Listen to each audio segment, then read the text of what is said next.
कि आदरणीय भारतीय जनता पार्टी के अध्यक्ष ने कहा 370 को लेकर अपना बयान दिया था।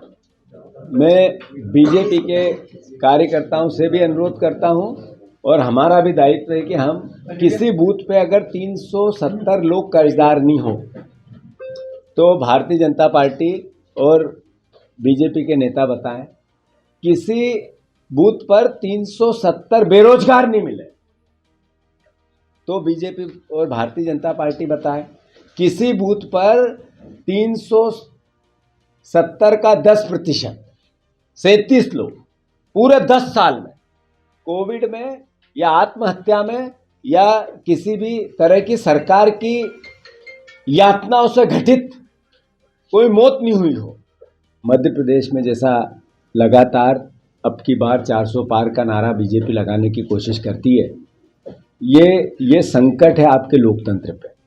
अहंकार है रावण जैसा, ये भाषा बोल के, ये इस तरह का फिनोमा ऐसा कि पूरी मीडिया भी इनके साथ है।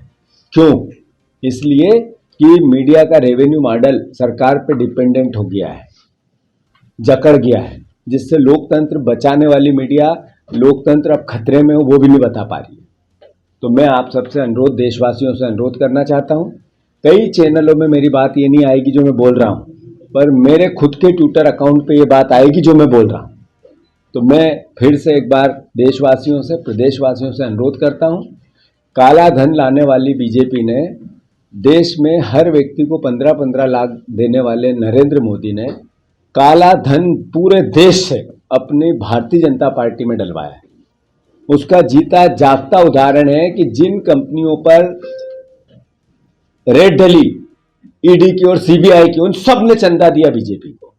ये क्या है? चंदा की उगाई नहीं है तो क्या है? हमारे मध्य प्रदेश में एक दारू का माफिया है जिसकी गिरफ्तारी हुई, 34 करोड़ रुपए उसने भी भारतीय जनता पार्टी को अपने खाते में दिए और 3 दिन बाद, 4 दिन बाद उसकी जमानत हुई। ये क्या मैसेज है?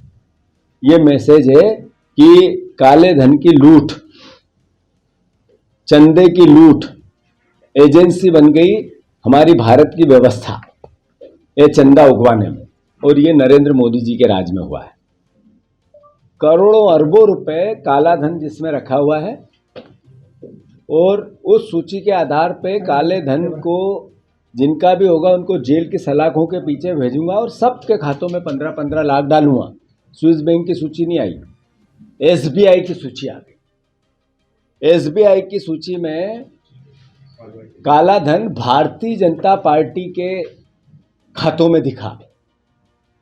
अब देखो, 6,700 करोड़ रुपए लीगल बॉन्ड से भारतीय जनता पार्टी ने इस बॉन्ड योजना के अंतर्गत अपने खातों में डलवाए।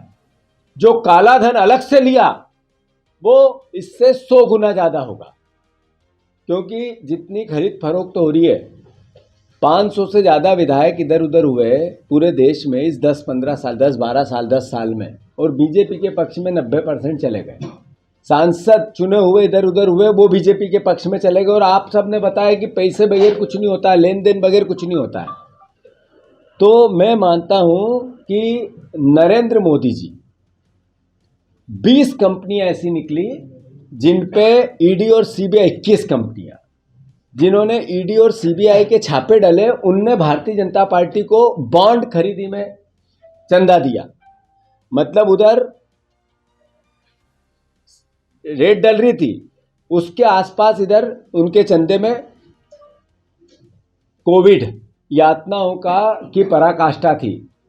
हर व्यक्ति जिसके पास जो था देने को तैयार हो रहा था, सेवा करने के लिए तैयार होता।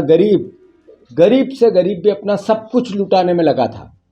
तब Narendra Modi ji Covid vaccine, Covid seal के पूनावाला से मिले थे। 22 अगस्त को उनने मुलाकात की। उससे 4 दिन पहले 18 अगस्त को 50 करोड़ रुपए उसी कंपनी ने बीजेपी को चंदा दिया, कोविशील्ड। आप देखो, उस मौत के तांडव में भी भारतीय जनता पार्टी अपनी जो लूट की नीति है उसको अपनाए रखी। फिर उसी कंपनी को सारे नियमों को शिथिल करके कोविशील्ड की अनुमति सबसे पहले मिली थी, जिससे आज अटैक आ रहे हैं लोगों को, मर रहे हैं लोग, खड़े खड़े गिर रहे हैं लोग, मौत के सौदागर जैसा काम। जो परिवार के लोग, जो परिवार के साथी हमारे गए, ये आखिर कोविड में भी चंदे का धंधा इनका चलता रहा।